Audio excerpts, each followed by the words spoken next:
మీ హిందువులందరూ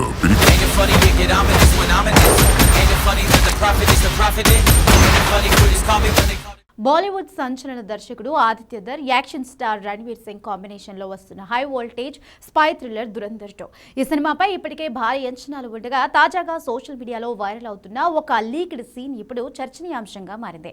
సినిమాలో డీటెయిలింగ్ విషయంలో ఆదిత్య ధర్ ఎంత పర్ఫెక్ట్ గా ఉంటారో ఈ ఒక్క సీన్ చూస్తేనే అర్థమవుతుందని నెటిజన్లు కామెంట్స్ చేస్తున్నారు.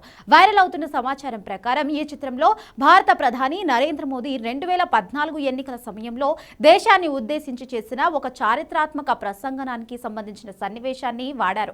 కేవలం ఏదో ఒక స్పీచ్ అని కాకుండా అప్పటి వాస్తవ పరిస్థితులను ప్రతిబింబించేలా ఆ సీన్ ను చాలా జాగ్రత్తగా డిజైన్ చేశారట.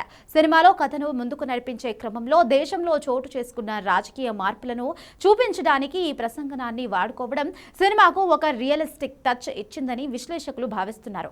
గతంలో ఉరి, ద సర్జికల్ స్ట్రైక్ సినిమాతో తన సత్తా చాటిన ఆదిత్య ఈ చిత్రంలో కూడా పొలిటికల్ మరియు మిలిటరీ డీటెయిలింగ్ లో సరికొత్త బెంచ్ మార్క్ క్రియేట్ చేయబోతున్నారని ఫ్యాన్స్ ఖుషి అవుతున్నారు. ఈ చిత్రంలో రణ్వీర్ ఒక స్పెషల్ ఏజెంట్ పాత్రలో కనిపిస్తున్నారని, తన కెరియర్ లోనే ఇది అత్యంత కష్టమైన పాత్ర అని తెలుస్తోంది. ఒక స్పై థ్రిల్లర్ లో ఇలాంటి రియల్ లైఫ్ ఇన్సిడెంట్స్ కనిపించినప్పుడు ఆ సీన్ ఇచ్చే థ్రిల్లే వేరు.